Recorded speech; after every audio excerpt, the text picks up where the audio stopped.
continuamos entonces con nuestro programa, porque para el siguiente bloque tenemos lista ya a la doctora Amalia Salgado, quien será la moderadora, ella es subcoordinadora de planeación del agua del Instituto Mexicano de Tecnología del Agua, para presentar a nuestra siguiente ponente, Alejandra Martínez, y para dar los detalles y una semblanza para ubicar mejor su participación y, por supuesto, hacer posible la continuación de este diálogo tan interesante e importante que hemos tenido en esta jornada. Amalia, ¿cómo estás? Muy, muy buenos días. Adelante, te escuchamos con mucha atención. Hola, muchas gracias, Marco.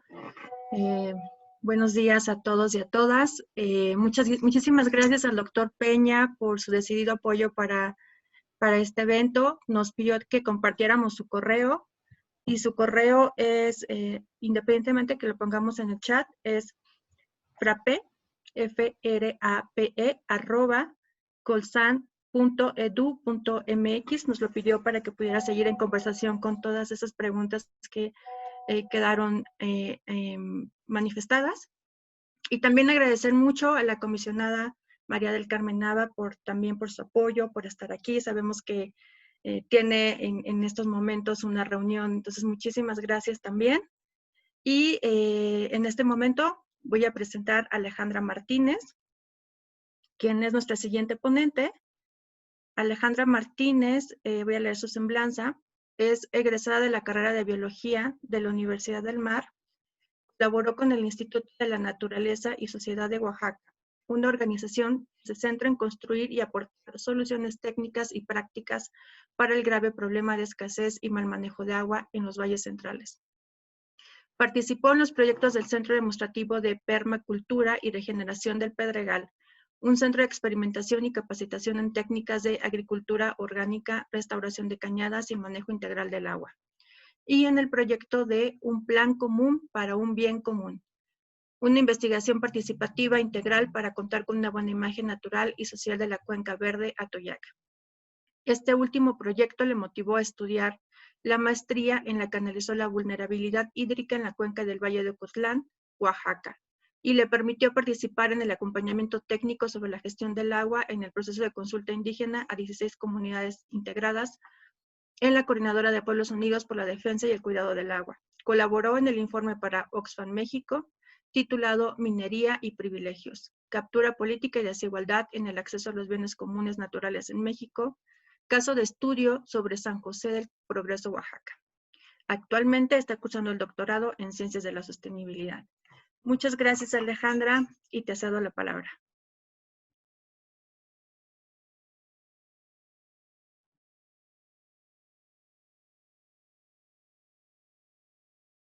¿Tienes tu micrófono apagado? Sí, ya.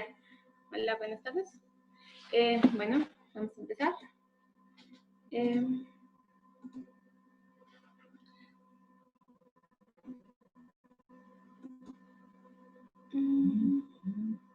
Voy a apagar mi cámara porque mi internet está un poco lento.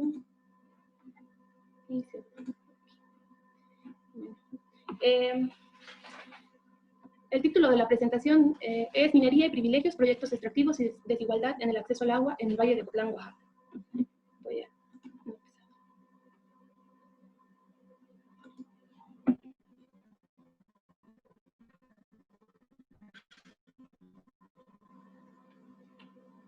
Y bueno, esta presentación surge del informe en el que participé como colaboradora junto con Úrsula Hernández y un equipo de trabajo elaborado para Oxfam, y el cual tiene como título Los Bienes Comunes Naturales en México.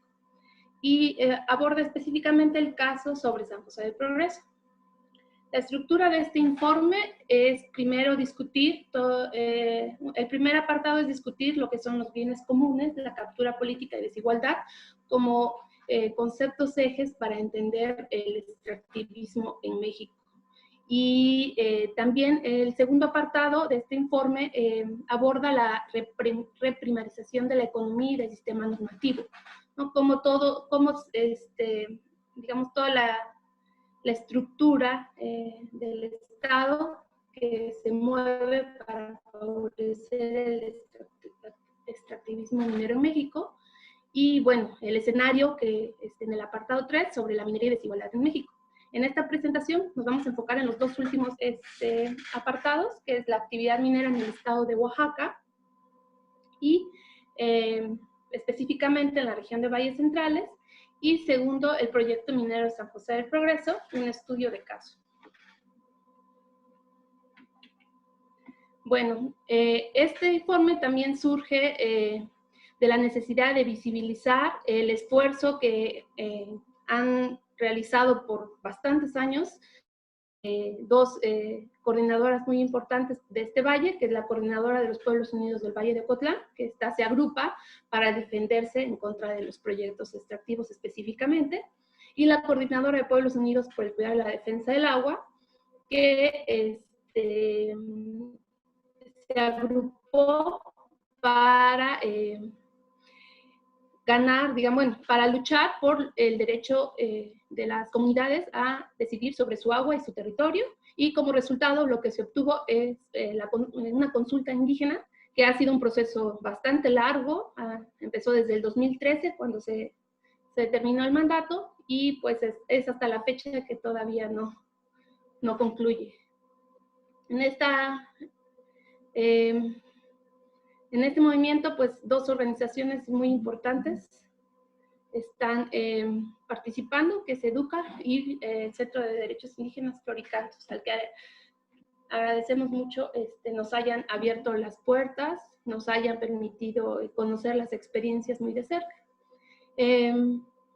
Este informe se elaboró también como objetivo para presentarlo dentro del juicio popular comunitario contra el Estado, que se desarrolló el 11 y 12 de octubre del 2018. Y bueno, pongamos un poquito de contextos para, si la mayoría conoce el estado de Oaxaca, digamos, la región más importante económicamente desde el estado es la región de Valles Centrales. Aquí podemos identificar, digamos, desde un punto de vista hídrico, pero también a niveles arqueológicos, mucho las clasificaciones siempre distinguen, o hasta todos aquí la población conocemos 3 valles, o hasta 5 valles en realidad: el Valle de Etla, Tlacolula y el Valle Grande o Cimatlán. El Valle de Cimatlán pues también está subdividido en 3 valles, que es el Valle de Sachila, Cimatlán de este lado y Valle de Ocotlán. Aunque la mayor parte de la población se concentra en la ciudad de Oaxaca, también cuenta con una gran distribución, una cuarta parte de la población vive en localidades rurales pequeñas, ¿no? O sea que sí hay una gran dispersión en todo este valle. Y cuenta con cerca de 15% de los municipios tienen un alto grado de marginación y 41% alto. Entonces, es más o menos un poco la característica del valle, ¿no? Pero pues también es un patrimonio biocultural. Como vemos al fondo, este es el mural de Rodolfo Morales en Ocotlán, en el Palacio Municipal, y pues eso expresa este mural, ¿no? La diversidad que existe en este valle, en estos valles, y bueno, a manera de destacar la importancia de este lugar, pues es el centro de domesticación del maíz. En él floreció la cultura zapoteca. Y esta cultura justo floreció por su adaptación ecológica, lo que le llamamos el aluvión, que es básicamente agua subterránea. Y bueno, los diversos estudios de antropología ecológica pues han determinado pues que justamente sin lo que le llamamos el aluvión, o que en zapoteco se le llama yucop, fue esencial para el establecimiento de la vida sedentaria en el Valle de Oaxaca. Entonces, prácticamente todas las comunidades, las primeras aldeas, se ubicaron cercanos al aluvión. Desde el inicio de al aluvión, más allá de que en otras culturas, por ejemplo, se desarrollaban en territorios donde había ríos caudalosos, ¿no? Aquí hubo todo un aprendizaje, una evolución, ¿no?, en torno al aluvión, donde aprendieron a desarrollar técnicas para manejar la humedad cercana a esta. Entonces, no había como tal una abundancia de agua. Pero bueno, narran en los estudios arqueológicos que había estas adaptaciones, estas técnicas que se usaban, como por ejemplo el riego por cántaro, que lo señalan desde la época prehispánica y que se mantuvo hasta hace poco tiempo, ¿no? Entonces aquí lo que se ve, bueno, es un gran esfuerzo de trabajo, pero también los rendimientos de esta zona eran bastante altos. También el Valle de Oaxaca tiene un pasado minero, y esto también se reconoce que existía desde la época prehispánica. Y bueno, esto se debe principalmente a la complejidad geológica que tiene el estado. El estado tiene registros geológicos desde el precámbrico, desde casi el comienzo, hasta épocas más recientes, ¿no?, desde del Cenozoico. Entonces, hay una gran actividad tectónica y a la vez también esto ha favorecido pues el desarrollo o la formación de muchos yacimientos que pues tienen interés minero. Durante la conquista, justamente de los primeros lugares donde se estableció la minería fue en el distrito minero de Tavich, que lo vemos en esta parte, que también se encuentra en la porción sur de los valles centrales de Oaxaca. Pero bueno, ¿qué tipo de minería existía ahí? Pues de pequeña y mediana minería. Eran, normalmente lo que se concentraban, todo el material que se extraía en dos plantas de beneficio, el de Asunción Ocotlán y el de Santa Inés Yacercha. Y pues la producción del procesamiento de del material que extraían no excedían las 100 toneladas por día. Y bueno, por eso también en el año 83 se forma el Servicio Geológico Nacional, bueno, una oficina del Servicio Geológico Nacional para Oaxaca, para hacer toda una exploración de los yacimientos. Y bueno, ahora lo que vemos dentro de la minería actual son proyectos que rebasan, digamos, por mucho el tipo de minería que se hacía antes. Aquí vemos igual la región de valles centrales, bueno, está ya dibujada la delimitación política. Vemos igual los distritos mineros y las concesiones que se han otorgado. En amarillo están las que son concesiones mineras, y las que están en rojo y las que están en morado son las que concentran principalmente dos compañías. En rojo vemos a lo que concentra la compañía Fortuna Silver, y en morado lo que es la empresa Gold Resource. Ambas tienen ya dos proyectos activos. En el caso de este es el San José y en el otro también es el de San José de Gracia o Águila. Y bueno, poquito cambiando un poco de tema, o más bien yéndonos un poquito más al Valle de Ocotlán, pues les presentaré primero el caso de la Copuda, ¿no? La Copuda es una organización de 16 comunidades que se agrupan a partir de un conflicto que tienen con la Conagua en el 2005. Ocurre que en el 2005 se presenta una sequía muy importante en la cual los pozos se empiezan a batir y por lo tanto empiezan a hacer un mayor uso de la energía eléctrica. Y más o menos en esos tiempos la Comisión Nacional del Agua les hace llegar una invitación a pagar por una multa por exceder el consumo de agua. Y entonces esto indignó a las comunidades porque no es que estuvieran usando más agua, sino que, bueno, en parte sí, pero más era porque estaban consumiendo más energía eléctrica porque los niveles de los pozos se habían bajado. Y para esto la Conagua fue indiferente totalmente y lo que tuvieron que hacer las comunidades fue emprender pues asesorarse legalmente porque qué estaba ocurriendo.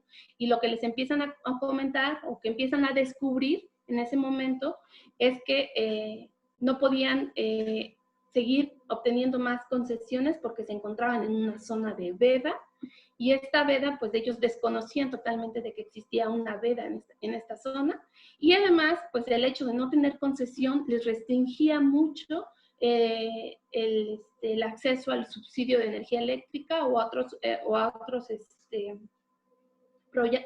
otros programas en el cual solicitan la concesión. Entonces, lo que ocurre en el caso de la COFUDE es que se emprende una acción colectiva, afrontar la escasez del agua mediante la elaboración o la construcción de obras de recarga, pero por otro lado empieza todo un proceso legal para defenderse ante esta veda, que descubren que existe a partir de estas cartas de invitación, y lo que se logra fue una consulta indígena en el 2013. Este proceso de consulta indígena ha servido para señalar las deficiencias de la política hídrica, y además actualmente este es un caso muy relevante que puede incidir en los cambios en la gestión del agua. ¿Por qué? Porque ejemplifica muy bien lo que señalaba anteriormente el doctor Francisco Peña, ¿no? Cómo es la visión de las comunidades en el agua. El agua no es un recurso, el agua es todo para ellos, y entonces es prácticamente, no pueden disociar el agua de su territorio y de la agricultura. Entonces aquí vemos un poquito, ¿no? También los cambios que ocurrieron. En el año de 1980 había lo que le llamaba antes un manejo adaptado a los aluviones, ¿no? Había toda una relación muy cercana, unas prácticas de riego, pues que no intensificaban su uso. Sin embargo, justo en los años 80 empiezan a implementar algo, se intensifica el uso de maquinaria, el uso de la bomba. Y pues lo que deviene después es que en el 2005, desde el 2001, la Conagua ya reporta que existen abatimientos, principalmente en esta zona de Ocotlán, y entonces lo señalan a ellos como los culpables de que esté secándose. Sin embargo, también ocurre que proyectos de gobierno desarrollan aquí un desecamiento de los humedales. Como les decía, las comunidades estaban muy ligadas al aluvión, al manejo de la humedad del aluvión. Con el desarrollo de obras de desecamiento, pues se pierde esa humedad y se empieza a intensificar el uso de la bomba. Pero en el 2018, bueno, 2018 como un escenario donde las comunidades ya han trabajado sobre obras de recarga y han recuperado los niveles que se perdieron en algún momento. Aquí, a manera de ilustración de esta pequeña microcuenca, los canales que se abrieron. Entonces, toda esta porción fue donde se desecó, se desecaron las humedales de esta zona. Y pues sí, para el año del 2016, pues lo que vemos que se muestran aquí los mayores abatimientos en esta porción. Y sí, también observamos en los puntos rojos son las concesiones de agua. Entonces, aparentemente, pues hay un uso intensivo, ¿no? Pero también en color azul vemos las obras, los puntos azules, las obras que se han realizado de recarga. Entonces, ahorita las comunidades ya han establecido ciertos reglamentos que si quieres un pozo, tienes que hacer también tu pozo de absorción. Entonces, hay toda una organización para evitar que lleguen al escenario del 2005. Y reconocen que el agua subterránea es estratégica para el mantenimiento de su agricultura. Aquí vemos ya otro mapa donde se analizan, digamos, los volúmenes de concesiones. Así aquí vemos como una concentración y dijeron, hay mucho, ¿no? Mucho volumen extrayendo en esta zona. Pero lo que vemos es que 2 municipios son los que que concentran la mayor parte de concesiones, que son Ocotlán de Morelos, que es la zona más urbanizada, y San José del Progreso, que resulta que tiene mucha concesión, sobre todo para agricultura superficial y para agricultura, y básicamente este municipio pues ya no desarrolla agricultura, es aquí donde se da el proyecto minero. Entonces, la dependencia en esta zona es de 59% de agua subterránea y 41% de agua superficial. Principalmente las comunidades que están en las zonas altas son las que dependen más de agua superficial. Y bueno, haciendo una síntesis del proceso de la gestión del agua, que podemos llamarle, o de lo que con agua ha hecho en este territorio, pues es que en el 67, bueno, no era la Conagua, ¿no? Pero es donde se decreta la veda, y pues pasaron muchos años sin saber que existía ese decreto. En el 80 se hace el desecamiento de la ciénega. En el del 92 es que aparece esta modalidad de concesionar el agua, y pues a las comunidades o a la gente no les pareció extraño sacar una concesión, pero en el 2004 pues se empieza a hacer el vínculo de la concesión a los subsidios. Entonces pues de ahí los agarran. Y también, bueno, en el 2004 también se empiezan a hacer los famosos estudios de disponibilidad de agua, y los que empiezan a señalar aquí, pues que no, que aquí en esta parte del valle hay una sobreexplotación, pero sin entender todos estos procesos que habían ocurrido en esta zona, ¿no? Entonces, lo único que hacen es señalar a los campesinos como los que están sobreexplotando el agua.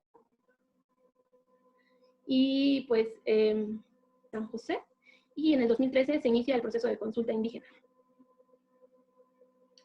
Y bueno, ahora vamos con respecto a lo que son las concesiones mineras en el Valle de Ocotlán.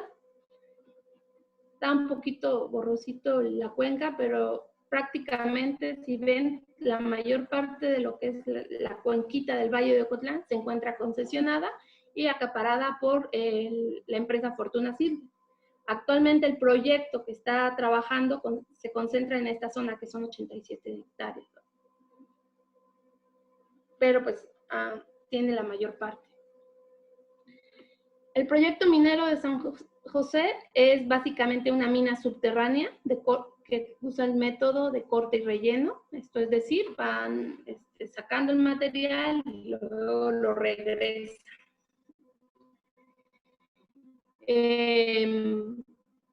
¿Cuáles son las dimensiones de esta obra? Pues prácticamente se han perforado alrededor de 1.300 metros a profundidades de 600 metros. Y para dos presas, ¿no? Primero la presa de Jales, que tiene un volumen de 2.300.000 metros cúbicos, y recientemente en el 2015 se construyó la presa de Jales Secos. Justo en el proceso de consulta, pues lo que se ha señalado es que a la mina no tiene concesiones de agua. O sea, si uno busca en el REPA, solamente hay concesión para la zona federal, justamente porque interceptaron un arroyo, que es el arroyo del Coyote, y tiene concesión para descarga. Sin embargo, no hay concesiones para uso del agua. Entonces dice uno, ¿de dónde usa el agua la mina? Entonces, bueno, pero antes cabe señalar, más o menos, hace rato reportaba, ¿no?, que el procesamiento en minería era máximo 100 toneladas. El volumen actual que extrae la mina es alrededor de 3.000 toneladas por día. Entonces, eso quiere decir que al año, más o menos, ha ido incrementando, y por ejemplo, ya en el 2016 se extrae 1 millón de toneladas de material que se procesa para sacar, ¿cuánto? 231 gramos por tonelada de plata y 1.75 gramos para oro. Y bueno, ¿qué dice? Aparentemente hay cierta transparencia, si uno busca en la página de la empresa Fortuna Silver, existen periódicamente reportes técnicos. El reporte técnico del 2016 señala que los volúmenes de agua que utiliza para el procesamiento se requieren, para cada tonelada, se requieren 2.7 metros cúbicos. Esto señalan, tienen un sistema de circulación, de recirculación o de descarga cero, le dicen ellos, y alrededor de 2.48 metros cúbicos se recircularían y 0.22 metros cúbicos se estarían introduciendo a partir de lo que ellos señalan que el resto del agua que utilizan proviene de la planta de tratamiento del municipio de Ocotlán. Y para procesar las 3.000 toneladas se requerirían los 8.100 metros cúbicos diarios. Y esto, digamos, si se plantea que son el 8% se utiliza, pues diarios se están utilizando 648 metros cúbicos. Y bueno, la planta de tratamiento, lo que señala en el reporte, que procesa 14.7 litros por segundo, pero tampoco indica si eso es constante este volumen o si hay ciertos periodos, ¿no? Pero bueno, si señalan este volumen, pues alrededor de el volumen anual que se estaría utilizando sería de 2.956.000 metros cúbicos y la planta suministraría 236.000 metros cúbicos. Sin embargo, esto nada más son datos que da la mina, pero ahorita vamos a ir más adelante a ver qué es lo que señala la gente o qué observa la gente respecto a cuánto requerimiento de agua necesita. También señalan que hay un aprovechamiento de agua pluvial que se aprovecha de la presa de Jales. También en el informe señalan que en el proceso van encontrando lo que le llaman agua de laboreo, flujos al interior de la mina. Y pues ellos señalan igual que existen flujos de alrededor de entre 25 y 28.3 litros por segundo. Entonces, más o menos, aquí vimos, digamos, construimos dos escenarios de cuánta agua se está extrayendo, digamos, porque es agua que tienen que sacar del agua, de la parte subterránea porque no les permitiría hacer trabajos, y más o menos estarían extrayendo 394.200 metros cúbicos o, en un caso extremo, 892.468 metros cúbicos.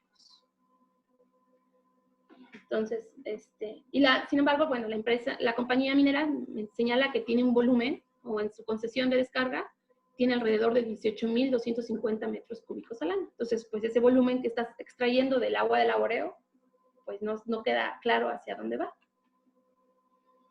Y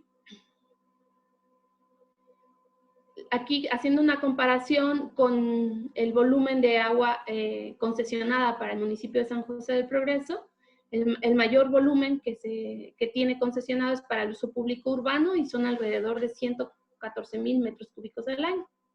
Y para uso agrícola son 54.527 metros cúbicos al año. El total de las concesiones son 469.117 metros cúbicos al año. Entonces, haciendo cálculos de todo lo que reporta la mina, digamos, estaría haciendo un uso mínimamente del 84% de lo que es el total del volumen concesionado para San José del Progreso. Pero todo eso no lo podemos saber, estamos intuyendo, es un ejercicio que se hizo, pero al final, pues, la Ley de Aguas Nacionales coloca, digamos, en la jerarquía de uso a las empresas mineras como en los últimos lugares. Sin embargo, la ley minera, pues, les permite hacer el aprovechamiento del agua de laboreo sin tener que reportarlo. Entonces, en general, eso es la opacidad en cuanto a cuáles son los volúmenes reales que utiliza. Y más allá también de los volúmenes, es muy importante conocer el impacto que tiene esta mina sobre el aluvión y todo lo que es el sistema de agua subterránea de esta porción, ¿Por qué? Porque justamente es una mina subterránea, entonces está afectando los flujos de agua. Y es momento que no existe un estudio, siempre se le ha preguntado a la Conagua cuál es el impacto de la minera, y bueno, lo que uno revisa en su manifestación de impacto ambiental es que dicen, sí, estamos cerca del aluvión, pero no lo estamos afectando. Pero ¿cómo no lo van a afectar? Si escarban a una profundidad de 600 metros cúbicos. 600 metros de profundidad. Entonces, prácticamente, las fuentes de agua que tiene esta mina es el agua de laboreo, la planta de tratamiento y la captación de agua empresa de Jales. Entonces, para un gramo de plata, prácticamente se están utilizando 13.24 litros de agua, y para un gramo de oro, 1.748 litros de agua. Pero, ¿qué dicen los testimonios? Fuimos y entrevistamos a gente que vive en San José, en las agencias cercanas y en el municipio de la parte de abajo de la mina, que es Magdalena Cotlán. Y lo que señalan que han observado, y justo estas entrevistas se dieron antes de el derrame que hubo en el 2018, que fue muy evidente. Se presentaron fotografías y la empresa tuvo que reconocer que tuvo un derrame, pero desde antes la gente había visto que corre mucha agua durante la temporada de lluvias y que aparecen peces muertos.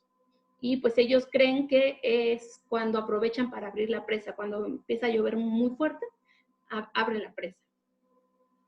Y también señalan, por ejemplo, que, bueno, ahorita todas las instalaciones de la minera están completamente cerradas, pero antes decían, o hasta hacían demostraciones de que la presa de Jales era muy segura y que los patos nadan ahí y todo, pero otras experiencias señalan que hubo momentos en donde el ganado entró a tomar agua y pues murieron, pero pues pues ahí no se supo porque, como dicen, el agente estaba con la mina y pues no supieron si le pagaron. También otro señor señala, ¿no? ¿Qué ocurre con el agua en los túneles de la mina? Dice, un señor que trabajaba en la empresa comentaba que para evitar que se llenaran rápidamente el túnel donde estaban trabajando, lo que hacían era sellar los veneros de agua. Ese era el trabajo de él, sellarlos para que no subiera el nivel de agua y los dejara trabajar. Entonces, sí, señalan que constantemente la mina está lidiando con el agua que va encontrando en los túneles. Entonces, quizá no solo es este reporte que están señalando de los 28 litros por segundo. Y también señalan que la empresa demanda agua, y esto lo hace a través de comprar pipas. Entonces, este testimonio dice, la empresa empezó a comprar agua. Lo que hicieron fue hacer pozos a la orilla del río, arriba del pozo de agua potable, la cual bombean utilizando energía eléctrica. La estrategia fue hacer su casita para que la CFE les llevara luz hasta allá. Según que la mina solo compraba agua potable para los trabajadores, pero es mucha agua. De las personas que conozco, son 6 o 7 personas que venden de 6 a 7 viajes al día en pipas de 10,000 litros. Si la población reconoce que el agua se está agotando debido a que los pozos que construyeron al lado del pozo de agua potable. Sin embargo, no culpan directamente a la empresa, sino a los usuarios que la venden. El pozo de agua potable se nutría del río Lavadero. Ahora el agua de este río solo dura 3 días después de que deja de llover. Antes duraba meses después de que terminaba la lluvia. Ahí lavaban las señoras.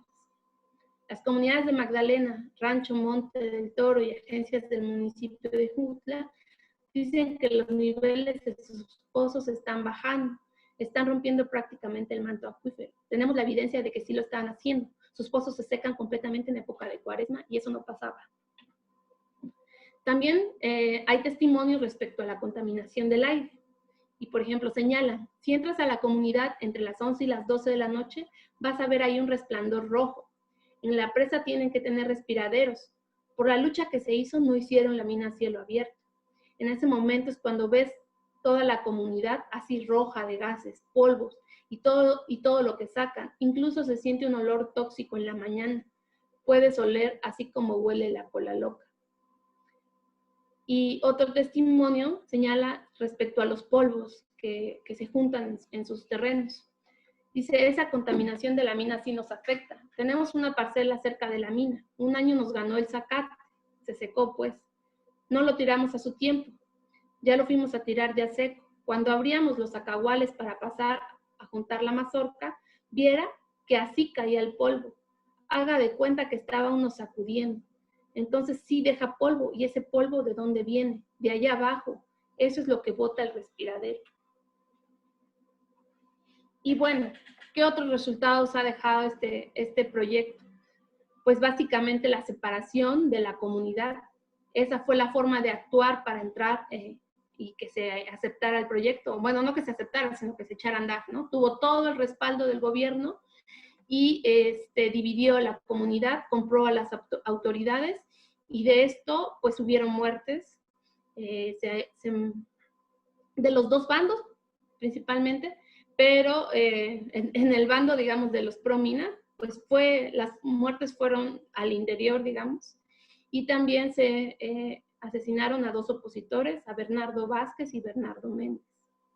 Y bueno, de esto surgió un reporte o una misión civil de observación donde se destacaron todas las injusticias que se hizo para la instalación de este proyecto, pero sin embargo, nunca no fue escuchado este reclamo. Actualmente, como les señalaba, en el 2018, en vísperas del juicio popular, pues hubo un derrame. Y la Conagua la empresa tuvo que admitir que hubo un derrame y que estaban haciendo las acciones y después que tardó en ir la Profepa. Y pues al final, justo en su página, ellos señalan que la Conagua determinó de que no se requería ningún plan de remediación en el arroyo del Coyote. Sin embargo, las comunidades siguen señalando que hay afectaciones. Pero como vemos, justamente todo este es el ejemplo de la captura que tienen las empresas a las instituciones como la Conagua. Sin embargo, ya en el 2019, afortunadamente, hasta ahorita, la Semarnat negó un permiso a la minera por violar leyes ambientales, porque básicamente la forma de actuar de la mina es primero construir y después solicitar permisos. Entonces, además, ahorita está en una fase de expansión y había metido una manifestación de impacto ambiental, digamos, particular. Sin embargo, por las características del proyecto, y como ya vimos en el mapa, que está cada vez abarcando más superficie del territorio, pues esto básicamente se requiere una manifestación de impacto ambiental regional, y pues esto lo obliga a buscar a las comunidades. Y bueno, en general, la mayor parte de las comunidades alrededor de la mina están agrupadas en contra de, no están a favor de este proyecto. Sin embargo, pues esta empresa se vende como industria oaxaqueña. Uno cuando vean aquí en Oaxaca, en las festividades de la Guelaguetza, sí, aparece en los anuncios. Llegando del aeropuerto, encuentra ahí la empresa minera Cuscatlán, empresa sustentable. Y pues actualmente, justo en días recientes, están señalando que la empresa pretende justificar 75 obras sin autorización ambiental. Y pues esto le daría una prórroga, aumentar 10 años más de actividad minera en esta zona. Y pues el gobernador pues es el principal promovente de este tipo de actividad en ferias o, ¿cómo se llaman?, encuentros internacionales. Y bueno, ¿qué recomendaciones da este informe? Primero, que el Estado debe asegurar el respeto, protección y cumplimiento de los derechos humanos de manera integral y universal. El Estado debe fortalecer los procedimientos de inspección de todas las autoridades a nivel nacional y estatal, especialmente a proyectos de gran escala. El Estado debe cumplir con sus obligaciones de respetar, proteger y cumplir con los derechos de los pueblos indígenas y equiparables. El Estado y las empresas deben reconocer públicamente la importancia del trabajo que las personas defensoras de derechos humanos. Para reducir la brecha de desigualdad es imprescindible que se modifique el carácter de utilidad pública de actividades como la actividad minera. Se se debe establecer un régimen fiscal más equitativo en relación al sector minero que asegure una proporción justa entre las ganancias de las empresas y el impacto a las comunidades afectadas, al medio ambiente y la colectividad en sentido amplio. Una política de desarrollo económico que se diseña a partir de las necesidades y decisiones de las comunidades indígenas y locales, respetando su autonomía y respetando sus espacios de organización y deliberación internas y sin imponerse desde arriba. Asegurar la participación real, efectiva, representativa y legítima de las comunidades y fortalecer los sistemas de transparencia y rendición de cuentas, así como fomentar y fortalecer la corresponsabilidad entre los actores. Y las recomendaciones específicas al sector minero son: las empresas tienen la obligación de respetar los derechos humanos en todas sus cadenas de valor. Así también deben de tener políticas de derechos humanos e implementar todas sus actividades con la debida diligencia para identificar, prevenir, mitigar, remediar los daños y rendir cuentas acerca de cómo abordan los impactos negativos en los derechos humanos. Las empresas deben respetar el Estado de Derecho, el marco legal y las decisiones administrativas y judiciales, así como no interferir de forma alguna en los procesos de consulta previa, libre e informada a los pueblos indígenas. Y bueno, una de las reflexiones que nos trae el proceso de consulta es esto, que la concesión no nos garantiza el agua, y pues una de las demandas en este proceso de consulta es eso, de que también se reconozcan todas las acciones que hacen las comunidades para mantener el agua, porque la gestión actual nunca ve por eso, solo hace una administración del agua desde el escritorio, distribuye volúmenes a criterios muy discrecionales y pues nunca entiende la realidad que ocurre en cada uno de los espacios, como en este caso el Valle de Ocotlán. Muchas gracias.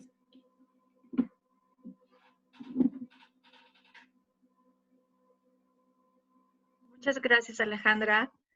Tenemos algunos comentarios en el chat de Zoom. Te los voy a leer.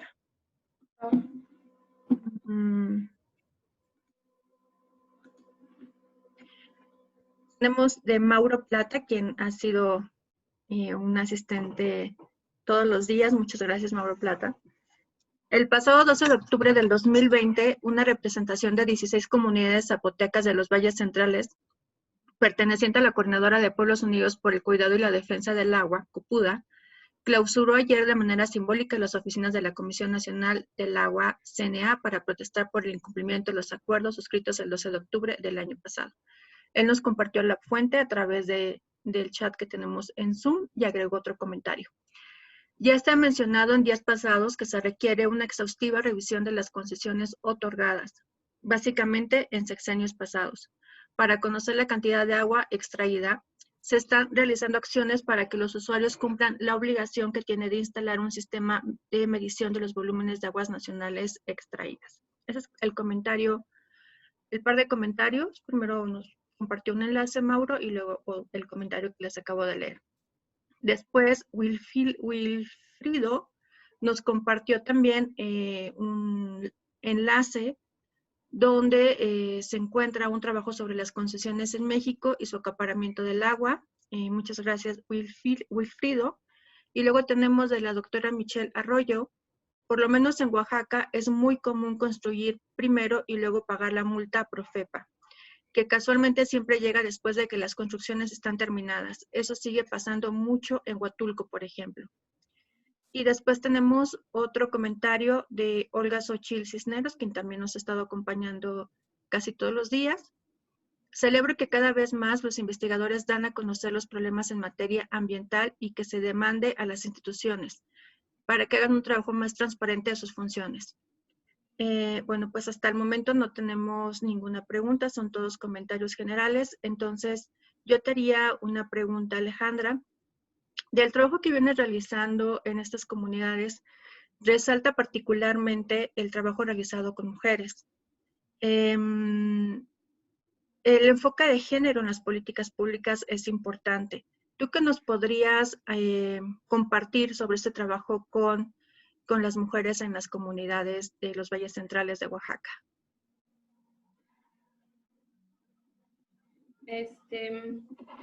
Pues hay una participación bastante, todavía no es notable en las asambleas, sí se ve una mayoría de hombres, pero los liderazgos son de mujeres.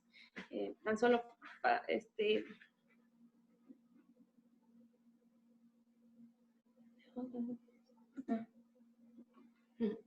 que prendiera mi cámara.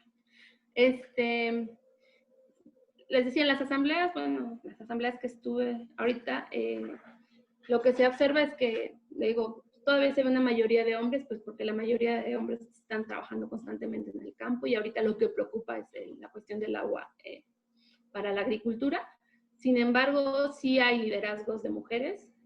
Los invito mucho a meterse a la página de la coordinadora de Floricanto, y ahí van a encontrar a dos mujeres muy destacadas, la señora Esperanza de la comunidad de San Sebastián, Azolo, San Sebastián Apóstol, y la Mari, ¿no?, de la comunidad de San Antonino Castillo Velasco.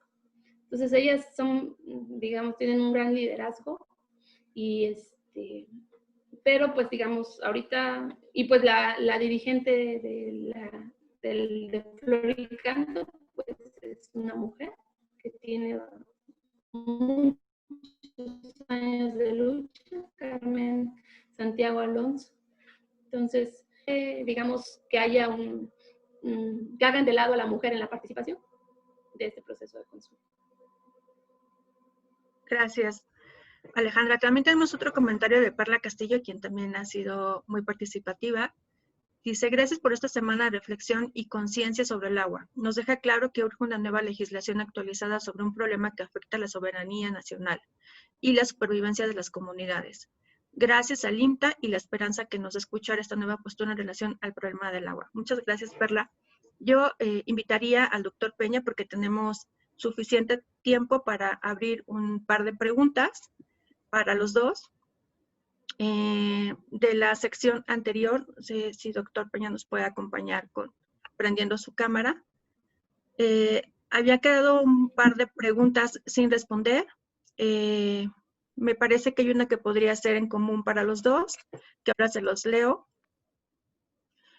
Los conflictos del agua derivados de la injusticia y la desigualdad hídrica podrían llevar a guerras regionales. Le doy la palabra en primer lugar al doctor Francisco Peña y después a Alejandra Martínez.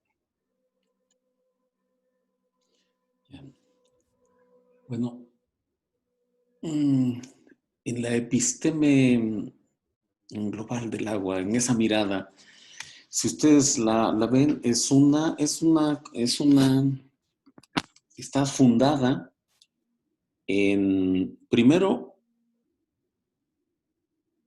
en una mirada individualista. El capital proyecta sobre el conjunto mundial de personas, sobre toda la sociedad en el planeta, su propia avidez. Y por otro lado, como que se repite un discurso sin ofrecer evidencia sólida. Es decir, se vuelve pura ideología. Quisiera mencionar dos cosas. Una, el asunto de que falta agua.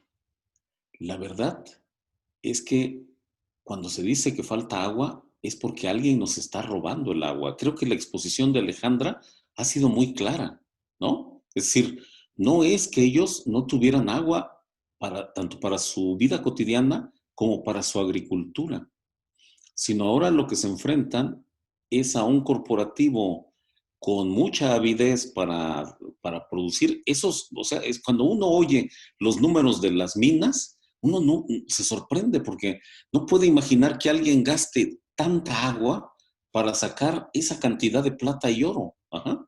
Y que nos quieran vender la idea de que lo hacen en beneficio nuestro.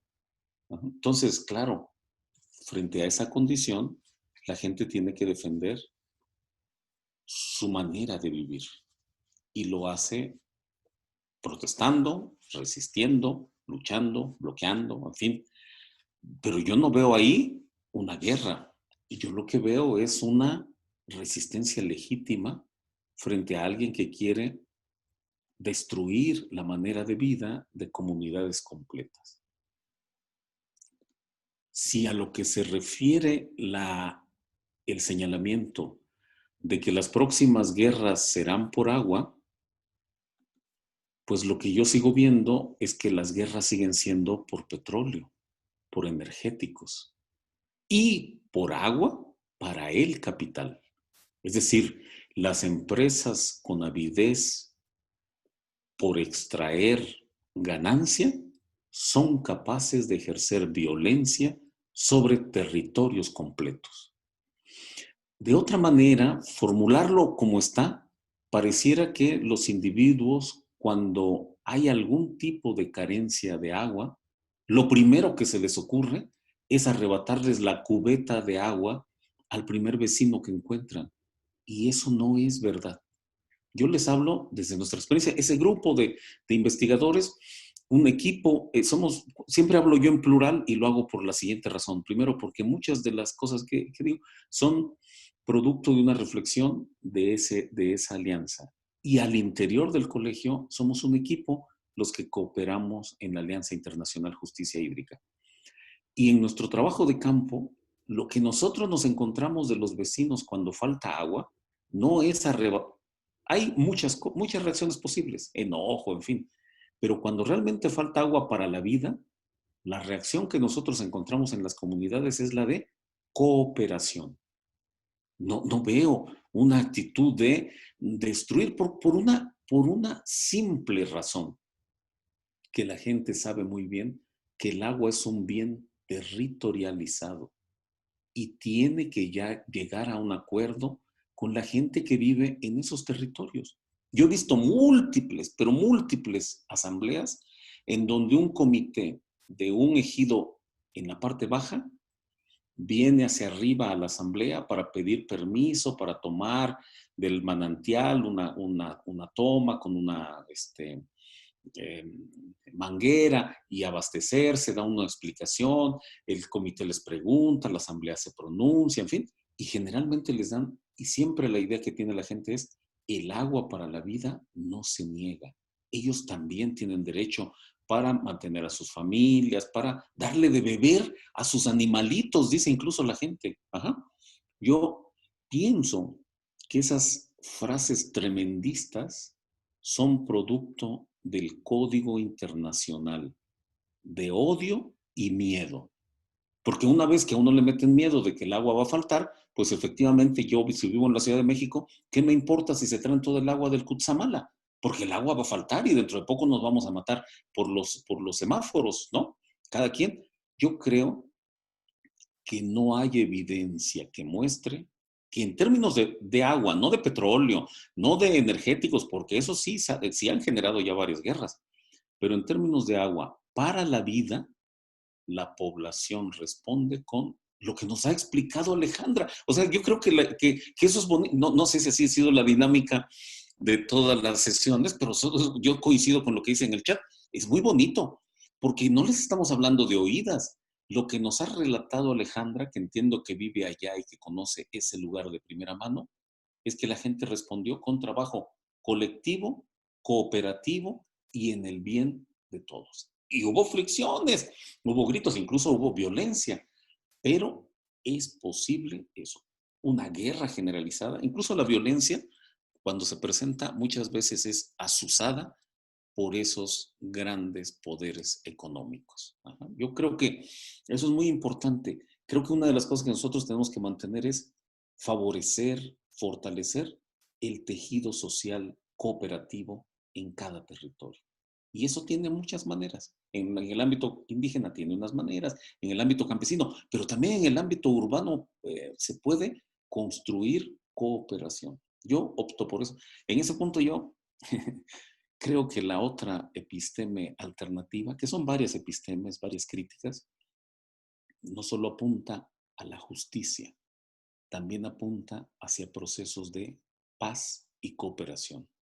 Porque no es el agua para enriquecer a los bancos, que además ni están aquí en la cuenca, sino es el agua para la vida. El agua es el pan nuestro de cada día. No solo necesitamos para beber.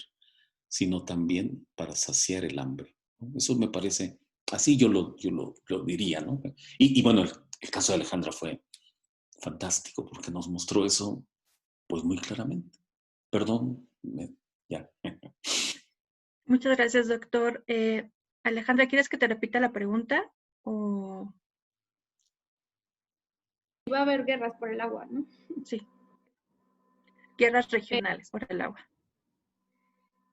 Bueno, justo desde el caso que yo he visto, pues ha habido, por ejemplo, en cuanto al conflicto minero, pues hubo tensiones, pero no, por ejemplo, no hay digamos, la característica de la población aquí no es la violencia, ¿no? Entonces, hablar de una guerra que surja, por ejemplo, desde un proceso como el que está aquí, pues no.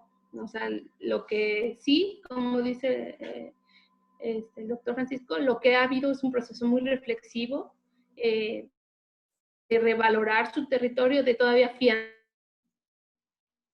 afianzar todo lo que es la visión que tienen del territorio, de cómo se tiene que hacer el agua, y por eso también han logrado visibilizar la problemática que ocurre, ¿no? Tanto por el lado de los proyectos extractivos como por el lado de las injusticias que genera la Conagua a través de querer gestionar con concesiones. Entonces, creo que lo que impulsa un conflicto como estos es esto, la organización.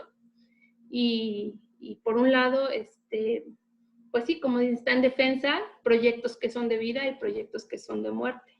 Pero no creo que entren en un momento en guerra, ¿no? Porque sí hay, en este caso también hay una desigualdad enorme, ¿no? En cuanto a que el poder económico que tienen las empresas digamos, sobre las comunidades, pero los que viven en el territorio pues tienen esta capacidad, ¿no? de apropiarse de él y no dejar entrar a la minera. Y es por eso que, por ejemplo, ahorita la minera, pues sí, había un testimonio que decían que era, una vez que entra la mina, un proyecto minero es muy difícil sacarlo, pero ahorita lo que tienen es que están cercado, digamos, el proyecto.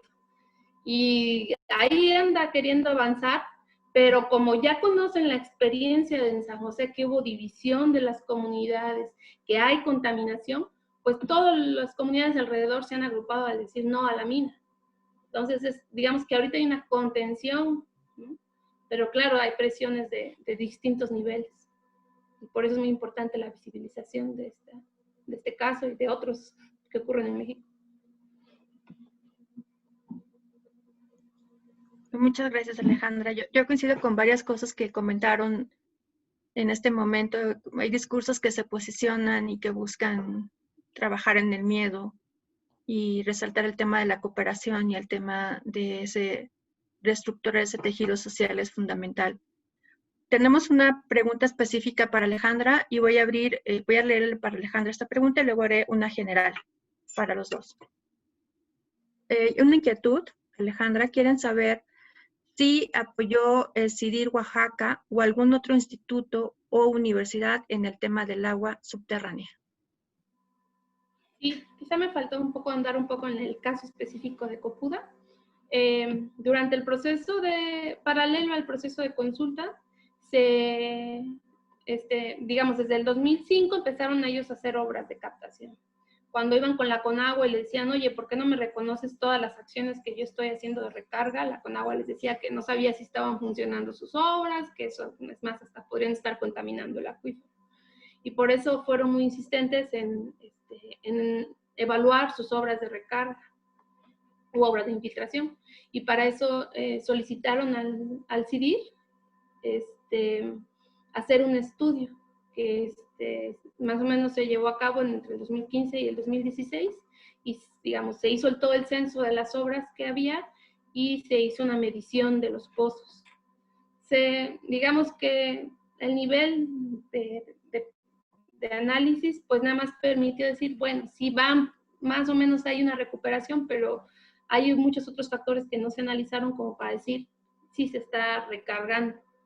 Pero pues los últimos años ha habido sequía en esta zona, en todo lo que son los valles, pero justo con las obras de recarga o de infiltración, pues han logrado sostener, digamos, la agricultura, aun cuando la sequía ha sido severa para esta zona.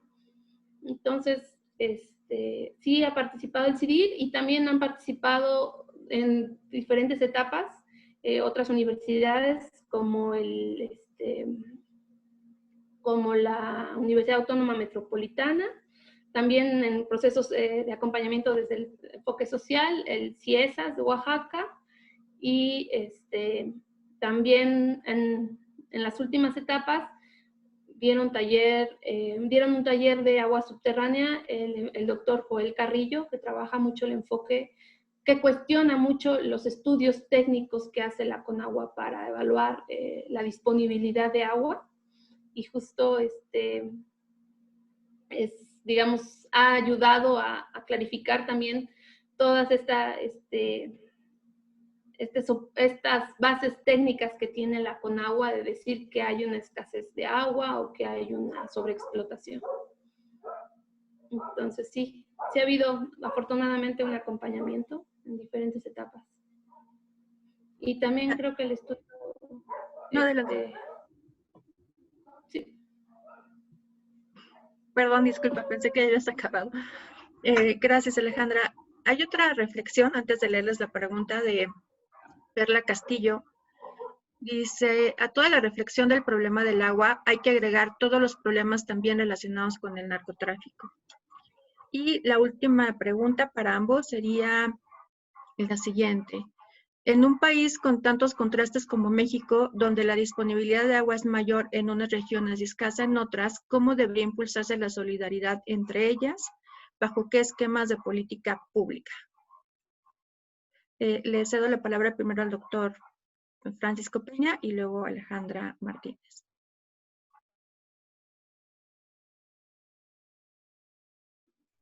Perdón. Bueno, mira, qué bueno que ha mencionado Alejandra esta cooperación que tienen varios académicos de instituciones con las comunidades, ¿no? de Valles Centrales, ahí donde ella nos ha presentado su reflexión, su informe. ¿Por qué razón? Porque una de las primeras cosas que en particular Joel Carrillo insiste es en esta idea de que tenemos que solo hay agua ahí donde el agua es superficial, ¿no? Y entonces, por ejemplo, él ha cuestionado esta idea de que en el norte no hay agua. No, sí hay. Lo que pasa es que allá es subterránea. Y le he escuchado otra opinión, que estamos muy preocupados discutiendo sobre el agua superficial, ¿no? Si se hace una presa, no sé qué, y hemos dejado manos libres a los corporativos y a sus estudiosos para irse apoderando de las aguas subterráneas. Entonces, una de las primeras cosas que yo pienso que es muy importante, por eso creo que cualquier legislación que abone en ese sentido es digna de que sea apoyada, es el asunto de abrir los procesos de conocimiento para que no sigamos repitiendo cosas que parecen científicamente ya demostradas, pero que realmente están siendo insistidas por un interés político, ¿no? Entonces, eso primero. ¿Qué sucede? Que el agua subterránea, siendo importante en algunos estados del norte, se está destinando, por ejemplo, a la agricultura de exportación, esa que llaman agricultura protegida, o a procesos industriales articulados en la cadena norteña, ¿no? Entonces, pareciera que el tema es de solidaridad con las pobres personas, con las familias. Si ustedes ven los avisos, por ejemplo, del gobierno de Nuevo León, los videos oficiales, en fin, lo que aparecen son niños corriendo, ¿no? Que no tienen, pues, que traen su cubeta de agua vacía, en fin. Pero la verdad es que el agua subterránea, que sí existe en esos estados, está acaparada ya por procesos industriales que no están pensando en la solidaridad con el sur, ni es más, en la solidaridad de nadie, ni siquiera de los que viven en los lugares donde ellos están extrayendo esas aguas subterráneas. Entonces, eso me parece que es importante para poderle dar su dimensión.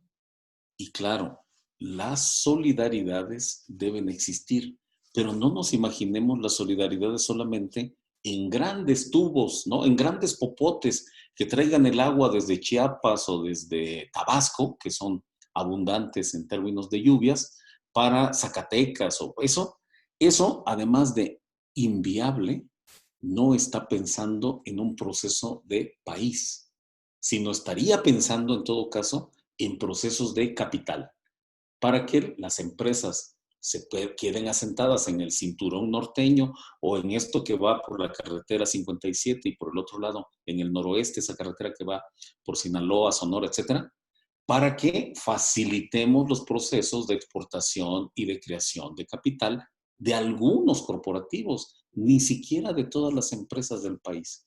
Entonces, primero, yo creo que una cosa que es necesaria para definir las políticas públicas es poner en duda las aseveraciones que las sostienen. El primer punto de la política pública es la definición del problema y la agenda. Y mi opinión, nuestra opinión, es que muchos de los problemas que se han dicho que son problemas del agua, no son los problemas del agua en general, ni son nuestros problemas prioritarios. Por ejemplo, el problema de recuperación, estimulación, fortalecimiento de la agricultura campesina, ese sí que es un gran problema, porque es donde está dependiendo la autosuficiencia, la soberanía alimentaria con salud y equidad. Pero eso no se plantea. Al contrario, cada vez que alguien oye las políticas oficiales del agua, lo primero que oye es quién es la gran perdedor, lo que nos echa a perder todo, la agricultura, ¿no? Porque la agricultura campesina es la que usa más el agua, es ineficiente, no tiene mercado, pero la verdad, pónganse a pensar, en esta época de pandemia, estamos más seguros si tuviéramos seguridad de los alimentos en la propia región donde vivimos y seguridad de alimentos sanos. Ajá. Entonces nos dicen que lo mejor es la agricultura eficiente, la agricultura empresarial, la agricultura industrial. Pero esa agricultura industrial produce brócoli, jitomates, en fin, para vender en Texas o en otro lugar de Estados Unidos. Entonces, lo primero que recomiendo para la pregunta que haces es volver a plantear cuáles son realmente los problemas. Y cuando lo planteamos, por ejemplo, una buena solidaridad del sur hacia el norte sería asegurarnos un buen abastecimiento de alimentos sanos para los mercados nacionales. De tal manera que nuestros conciudadanos de Sonora, de Zacatecas, en fin, no tuvieran que comprar hortalizas peligrosas con agroquímicos que se importan aparentemente de maneras baratas, pero tienen muchos subsidios de aquellos países. Y pudieran consumir productos agroecológicamente hechos o con seguridad fitosanitaria producidos dentro de acá y que fortaleciera la economía de nuestros compatriotas en el sur. No sé si me explico, ¿no? O sea, porque la primera es, pues, ¿por dónde va a pasar el acueducto para traernos el río Usumacinta? Y eso realmente no es la prioridad nacional. Esa es la prioridad de los corporativos automotrices, químicos, mineros que quieren seguir asentados en los estados del norte porque lo que quieren es vender a Canadá o Estados Unidos. Pero esa no debería ser nuestra lógica, ¿no? Entonces, yo no sé si va por ahí, pero insisto en que el primer papel de las políticas públicas es definir el problema y su lugar en la agenda pública. Yo creo que nosotros con facilidad tomamos un problema que se definió por otros y cuya prioridad no es nuestra, sino es de esos otros. Ya una vez que nos lo dan el problema, entonces ya empezamos a ver cómo le hacemos, cómo nos aguantamos, pero no, lo primero que hay que poner en duda es si ese es el problema. Eso es lo que yo sugiero, ¿no? Muchas gracias, muy, muy interesante lo que nos acaba de decir. Alejandra, ¿quieres que te lea la pregunta o ya entras de lleno? Relacionada con ¿cómo? No, mejor sí, lean. Se me fue un poco el hilo. En un país con tantos contrastes como México, donde la disponibilidad del agua es mayor en unas regiones y escasa en otras, ¿cómo debería de impulsarse la solidaridad entre ellas? ¿Bajo qué esquemas de política pública? Ok. Pues sí, digamos, la cuestión del agua en México es muy complejo, pero se tiene que analizar cada uno de los contextos para definir, digamos, qué colaboración puede ser. Por ejemplo, Ciudad de México, pues como habitante de la Ciudad de México uno debe sensibilizarse, ¿no? De dónde viene el agua, porque este cuestionamiento de que, o más bien esta idea de que solo abres la llave y no te preguntas de dónde viene tu agua o qué conflictos estás ocasionando por tener el agua ahí, pues es algo que, sobre todo en las ciudades, ¿no? Preguntarse de dónde viene nuestra agua y tomar, digamos, una posición, o porque el agua, como dicen, también es política o es poder, ¿no? Entonces, esta cuestión de definir que el agua que tenemos tiene que venir de algún lado. Y pues en los lugares donde se pueda, pues hacer un manejo local del agua, como lo que hacen aquí en el Valle de Ocotlán. O sea, la solución de ellos no fue traer agua de más allá. Y si uno ve en esta región, pues se han implementado muchas obras. Hay una cultura de hacer muchos retenes de agua y todo, que no vino un técnico, un ingeniero a decirles qué tenían que hacer. Ellos con sus conocimientos y con sus lógicas decidieron empezar a hacer sus obras, ¿no? Entonces también en espacios donde uno puede intervenir, pues es entender cómo fluye el agua en el territorio, ¿no? Y como decía el doctor, o sea, por ejemplo, qué tipo de actividades se está consumiendo el agua, porque el agua, ¿para qué va? Para la agricultura, como dice el doctor. Normalmente asociamos a la agricultura como el gran consumidor, pero también hay dos tipos de agricultura, la agricultura industrial y la agricultura campesina.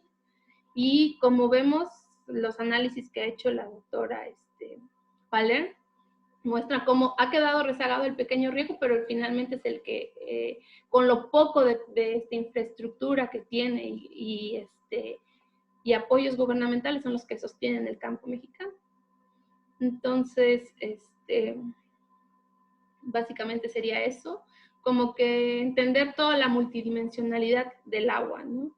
Es algo que cualquiera que quiera colaborar con el agua debe entender que no solo es el agua un recurso, sino que tiene distintos valores, ¿no?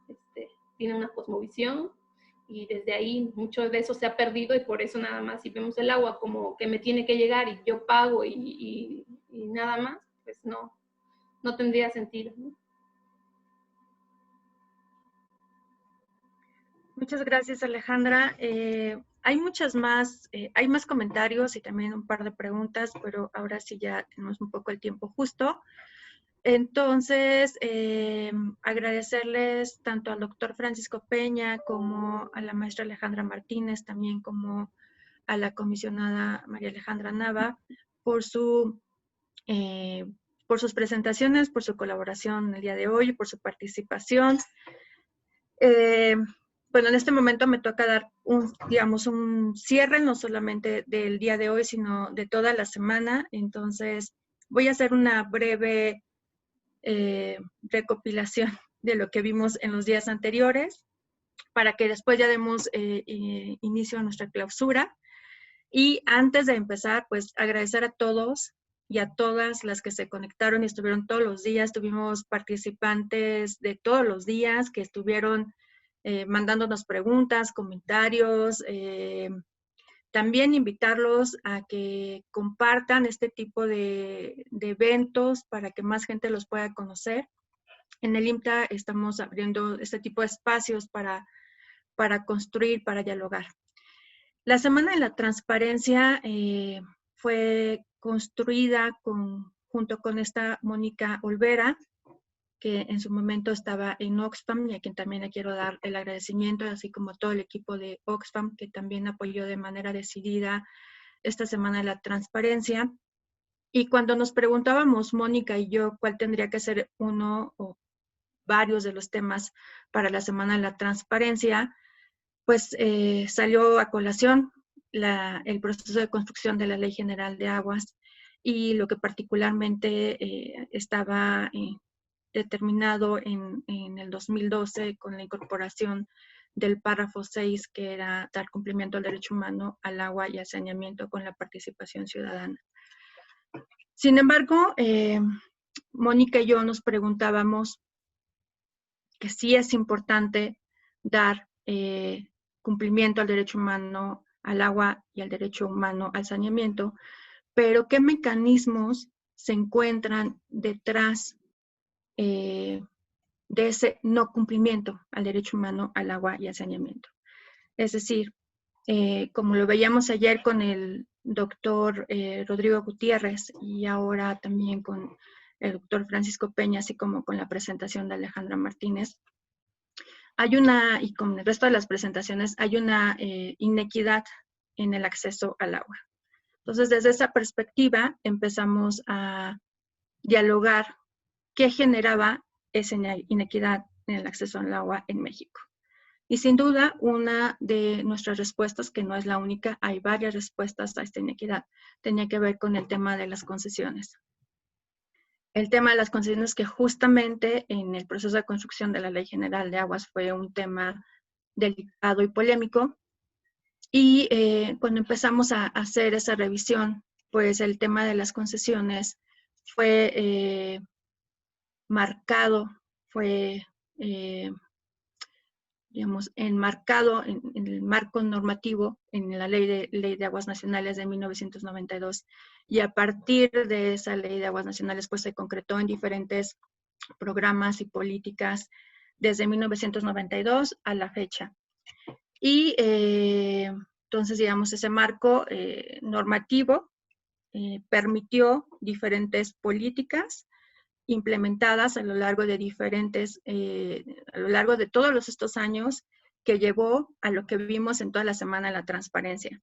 El primer día vimos cómo ese marco normativo generó la acumulación y la concentración del agua en ciertas manos a través del informe que presentaron tanto Edgar Talledos como Berenice Álvarez.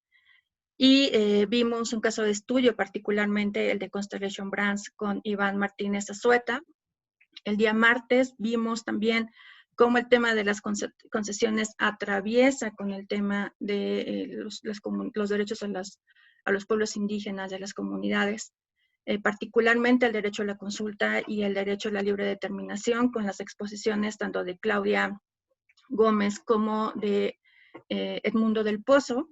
El día miércoles vimos también cómo el tema de las concesiones tiene que ver con algo que casi no se habla cuando se habla de temas concesiones, que también son las concesiones a los megaproyectos y a las infraestructuras, y cómo termina trastocando la vida de las poblaciones de algunas comunidades.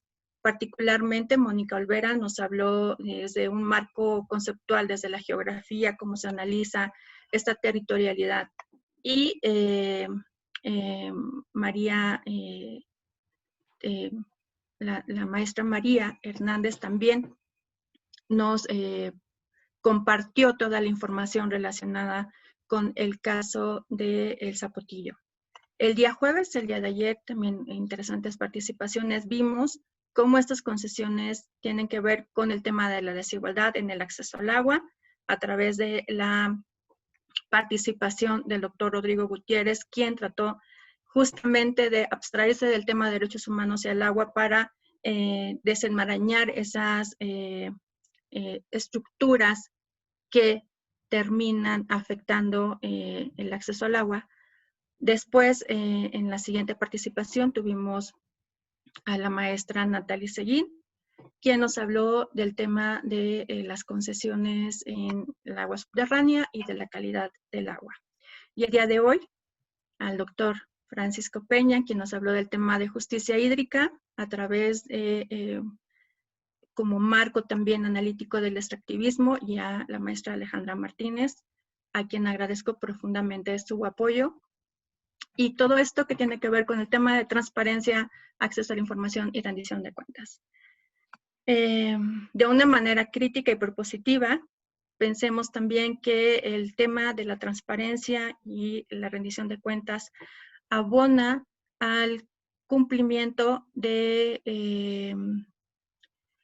abona a la construcción de una democracia en el acceso al agua, en varios términos. Primero, el lunes se planteaba la cuestión de la opacidad de la información y cómo la opacidad de la información también lleva a esta concentración de poder.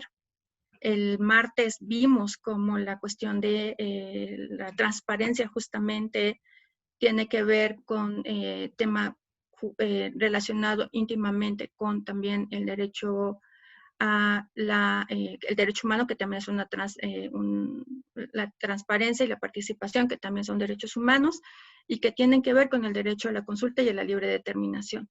En general, el tema de la transparencia y en particular el tema del acceso a la información permite una participación pública mucho más informada para la toma de decisiones y abona a que de una manera abierta los gobiernos puedan intervenir, puedan mostrar las acciones que llevan o las tomas de decisiones que manifiestan en la vida pública.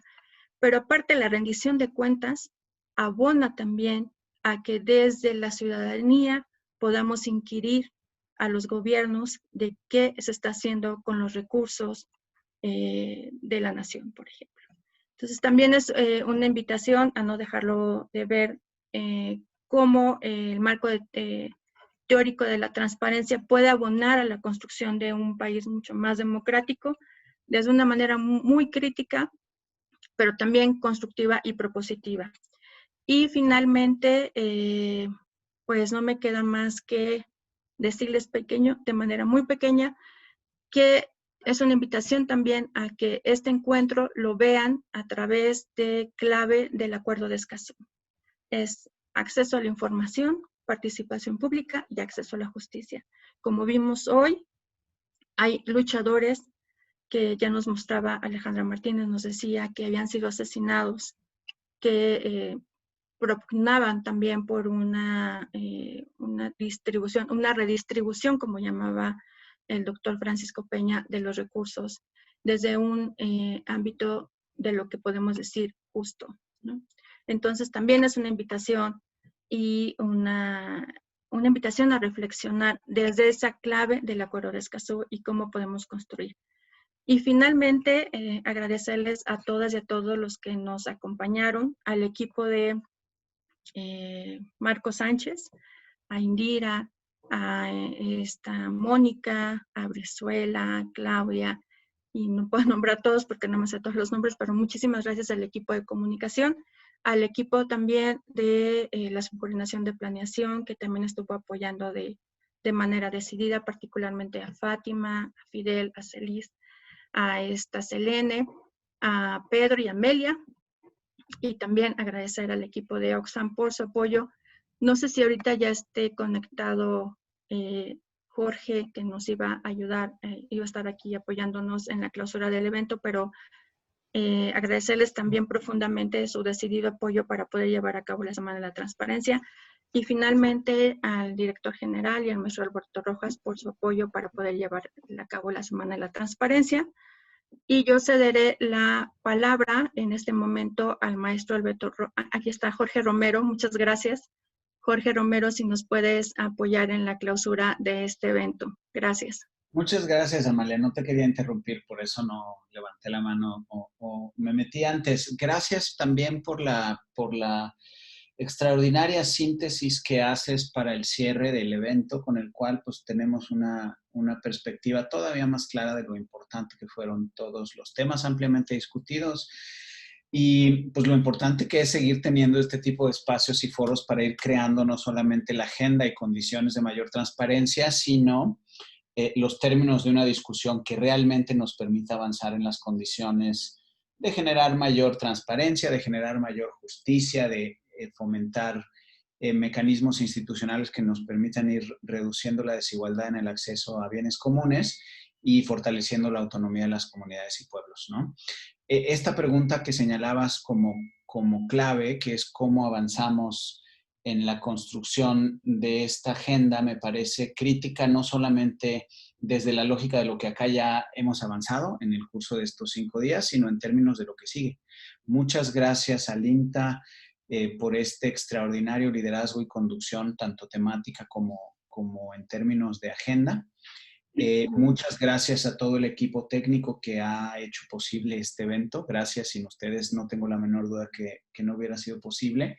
Creo que la amplia participación en el evento da cuenta no solamente de la importancia de los temas que estamos discutiendo, sino del interés genuino que hay en todo el país para ir generando esas condiciones de las que ahora hablamos, ¿no? Y me parece crítico porque, pues mira, hace un mes, 2, que estábamos discutiendo la perspectiva de cómo nos iría con un evento más, sentando a todas estas personas mucho tiempo en el Zoom, pues si sería posible después de este cansancio con el Zoom y con las reuniones virtuales. Creo que pues, la participación de más de 100 personas en cada uno de estos días y el número de personas que ha visto los paneles y las presentaciones a lo largo de la semana, que ya suma los varios miles, pues es una respuesta clara y contundente, ¿no? Es importante seguir avanzando. Desde Oxfam reafirmamos nuestra voluntad y nuestro compromiso de seguir construyendo con ustedes esta agenda, no solamente con el IMTA, pero por supuesto también con el INTA, con los especialistas que acá nos han acompañado, con las organizaciones que han hecho tan claro algunos de los temas de esta agenda alrededor de autonomía, alrededor de consulta libre, previa e informada, alrededor de la importancia de la transparencia para establecer los mecanismos desde los cuales se pueda regular eficazmente la explotación, alrededor de ir entendiendo con cada vez más precisión de qué estamos hablando cuando hablamos de algo como el Tinaco para México o de la diversidad en los tipos de agua y los tipos de explotación que requieren mecanismos institucionales distintos, diversos, para una regulación eficaz que nos permita avanzar en la concreción del derecho humano al agua y de los derechos de pueblos y comunidades indígenas. Muchas gracias por acompañarnos. Como saben, estábamos pendientes de presentarles la investigación de captura y el link donde lo subiremos. Como es un documento que por los mapas es muy pesado, estamos creando el espacio para subirlo en el servidor. No lo tenemos todavía arriba, pero estará arriba a más tardar el lunes o martes y les haremos llegar por la vía del IMTA y de las listas que tiene de esta participación, ese documento ya con el link donde lo pueden acceder electrónicamente. Gracias por todo, gracias por acompañarnos, gracias por su interés a transformar lo que nos toca transformar en el curso de los próximos años. Ahí lo dejo por el momento. Gracias. Muchas gracias, Jorge Romero de Oxfam. Muchas gracias. Les daré la palabra al maestro Alberto Rojas. Pues muchas gracias, Amalia. Gracias, Jorge, Alejandra, Francisco Peña, Marco. Muchas gracias a todas y a todos por haber participado esta semana de transparencia con el tema transversal de concesiones, 5 marcos conceptuales: transparencia, acceso a la información, rendición de cuentas, desigualdad, justicia hídrica. Tocaron además otros temas claves como la industria, los pueblos indígenas, la infraestructura, los derechos humanos y, bueno, el extractivismo, que hoy habló de este caso de minería que es paradigmático y que además vamos a tener pronto un foro sobre agua y minería, también coordinado desde el IMTA, para discutir sobre este tema, que en realidad es un asunto que afecta a muchas comunidades a lo largo y ancho de este país y otros en la región latinoamericana y el planeta entero. Han sido presentaciones principales extraordinarias hoy, Francisco Peña. La verdad es que muchas gracias. La presentación fue definitivamente un agasajo para todos los que pudimos escucharte. Los casos de estudio significativos y muy emblemáticos, el caso que hoy presentó Alejandra, otro más de los casos emblemáticos que nos movilizan la conciencia, no solamente a las personas. Pues ha quedado en evidencia la necesidad de ver este tema desde una perspectiva mucho más amplia, más allá de una visión unidisciplinar que atiende a una sola problemática específica, hacia una perspectiva mucho más integral. Hay que considerar que estamos en un contexto de profunda inequidad, una asimetría de poder entre quienes actúan dentro del territorio sobre el agua y sobre el ciclo hidrosocial. ¿Qué rol juega en este contexto la transparencia? Bueno, el acceso a la información en sí mismo es un derecho humano, ¿no? Y además es un derecho humano llave, porque habilita otros derechos humanos. Y aquí la gran importancia de este derecho en torno, por ejemplo, al derecho humano al agua, al saneamiento, al medio ambiente sano, a la autodeterminación de los pueblos. Digamos, es sumamente importante para el agua el contenido del derecho humano a la transparencia. Esta semana nos permitió abonar a la discusión, al debate en torno a este tema, pero también a cuestionarnos paradigmas dominantes en torno a la escasez del agua, en torno a hablar al agua como recurso, ¿no? En torno a la seguridad nacional y su relación con el agua, y empezar a repensar o utilizar otros marcos teóricos de referencia como la justicia hídrica, el neoextractivismo, esta inequidad inducida, la captura del Estado, algo que ha sido repetitivo a lo largo de esta semana, el reconocimiento de una justicia hídrica, de los derechos de los pueblos originarios, el enfoque de derechos humanos, la necesidad, como le decía hoy Francisco Peña también, de una cultura de paz sobre la cual se pueda construir un nuevo enfoque de cómo construir una política pública. Y por qué no también hablar de los derechos de la naturaleza. Todos los que han participado de alguna u otra manera, quienes no lo han comentado explícitamente, lo han hecho referencia, y muchos de los comentarios en el chat también vienen en este sentido. Bueno, pues este es uno de los objetivos que tiene el instituto y estos espacios. Es generar diálogo de saberes entre distintas habilidades, competencias, conocimientos, experiencias de vida y todo esto con la finalidad de generar o fortalecer capacidades, pero no solamente las capacidades de las instituciones como tradicionalmente se hace. Tenemos que empezar también a voltear a generar capacidad social de la ciudadanía, de las personas, de las comunidades, porque en la medida en que se fortalecen esas capacidades, es en la medida en que este país está en una mejor condición para generar bienestar, felicidad a los que estamos viviendo ahí. Y empezar a romper también este otro paradigma del discurso del desarrollismo, que ya es un concepto en sí mismo que tiene un contenido epistemológico muy poderoso, pero también que nos ha costado mucho como sociedad.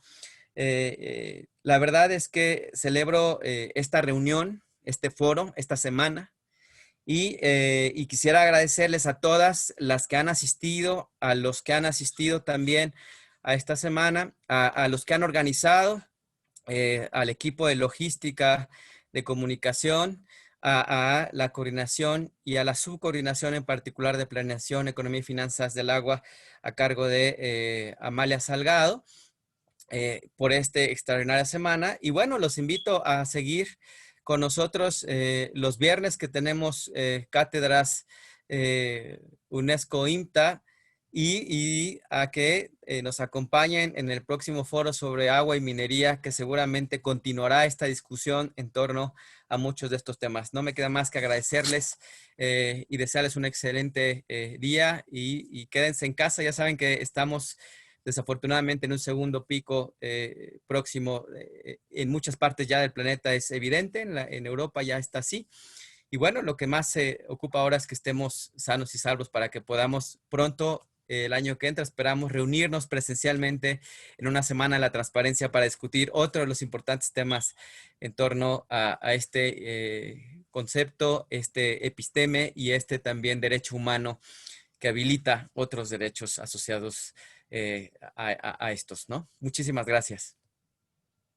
Gracias, maestro Alberto Rojas, coordinador de Desarrollo Profesional e Institucional.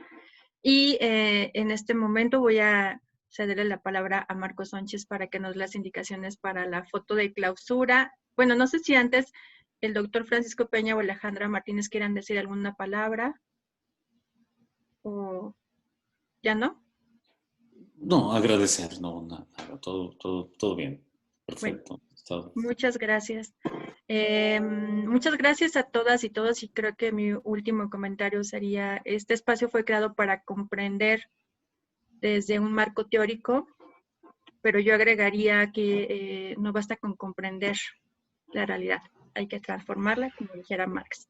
Muchas gracias a todas y todos, y les cedo la palabra a Marco Sánchez. Pues muchísimas gracias, Amalia Salgado.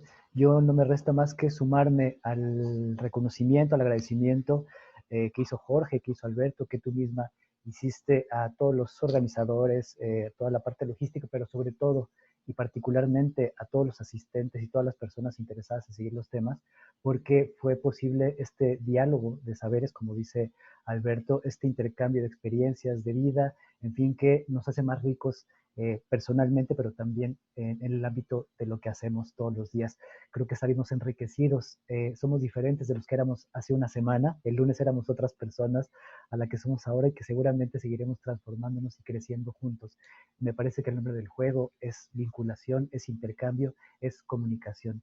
Y desde ese punto de vista no me resta más que pues agradecerte y a todo el equipo la oportunidad de colaborar con ustedes, con Oxfam, con todas las organizaciones representadas en los casos, en las presentaciones de esta magnífica semana de la transparencia hídrica. Yo quiero invitarnos a todos los presentes que estamos en la sala a que como pues una forma simbólica de cerrar esta semana de la transparencia hídrica podamos encender nuestras cámaras, todos y todos, si así lo deseamos, para que podamos tomar de verdad que una merecidísima imagen conmemorativa, una imagen del recuerdo de este Semana de la Transparencia Hídrica 2020, con el deseo de que la próxima Semana de Transparencia Hídrica la hagamos juntos físicamente, y si hay condiciones diferentes, bueno, ya estamos conectados desde nuestra mente y desde nuestro pensar y de nuestro sentir en esta comunidad que se ha conformado a lo largo de la Semana de la Transparencia Hídrica. Yo quisiera, en lo que encendemos nuestras cámaras y podemos tomar esta imagen conmemorativa para todos y compartirla, por supuesto, con todas y todos ustedes a través de todos los medios a nuestro alcance, quisiera compartir con ustedes unas invitaciones que ya comentaba el maestro Alberto Rojas Rueda con respecto al evento. No sé si tenemos la siguiente, por favor, con mi equipo, porque queremos invitarlos a estos espacios de conocimiento que promueve el Instituto Mexicano de Tecnología del Agua y muchas otras organizaciones con las que colaboramos para promover este conocimiento del agua. La próxima semana, el 6 de noviembre, a partir de las 10 de la mañana, cómo acercar la ciencia para todos, los retos que tenemos todas y todas las instituciones y organizaciones para hacer una divulgación accesible, particularmente en este tema, en este momento, en temas del agua, pero cómo hacemos que el conocimiento científico tecnológico sea utilizable para todos y todos. Tenemos a Gema Millán Malo, y tecnóloga del Instituto Mexicano de Tecnología del Agua, que forma parte del equipo de subcoordinación de participación social del INTA, y a la maestra Beatriz del Carmen Pérez, del Instituto de Educación Básica del Estado de Morelos. No se lo pierdan, ya está abierto el registro en la página de la cátedra INTA,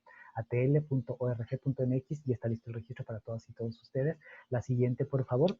Yo quiero comentarles también que, por supuesto, tendremos, como lo comentaba Alberto Rojas Rueda, si nos quedamos picados con el tema que abordamos hoy en la Semana de la Transparencia en torno a la minería, el jueves 19 de noviembre tendremos este primer foro virtual sobre agua y minería para continuar con esta discusión, profundizándola. Nos encantaría contar con la presencia de todas y todos los que nos acompañaron en esta semana y particularmente en esta sesión, y que nos ayuden a correr la voz con todas y todos los interesados en esta temática para que nos acompañen este jueves 19 de noviembre. El registro abierto ya también en la página de la Cátedra UNESCO INTA, el agua en la sociedad del conocimiento.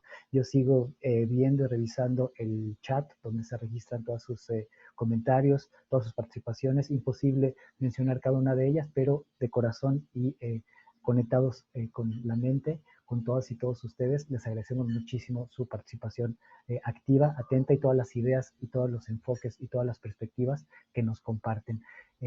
Si podemos entonces ahora dejar de compartir la pantalla con las invitaciones que están ahí para todos y todos ustedes, y estaremos en las redes sociales reforzándolas. Les recuerdo que tendremos también el material íntegro de esta sesión de la Semana de la Transparencia Hídrica en Canal INTA en unos momentos más, hacia la tarde, para que también esté disponible a través del video que estamos entre todos siendo protagonistas de la sesión de esta Semana de la Transparencia Hídrica. Entonces, sin más preámbulo, entonces vamos a pasar a tomar la imagen del recuerdo, la fotografía del recuerdo. Simplemente invitarlas a que a la cuenta de 3 nos regalen para nosotros mismos, para ti misma, para ti mismo, pero también para todos los demás, una sonrisa haciendo equipo, haciendo una experiencia colectiva de conocimiento y de diálogo.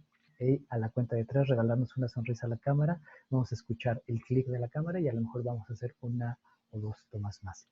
Entonces, a la cuenta de 3, como decimos en México, tiramos rostro, 1, 2 y 3.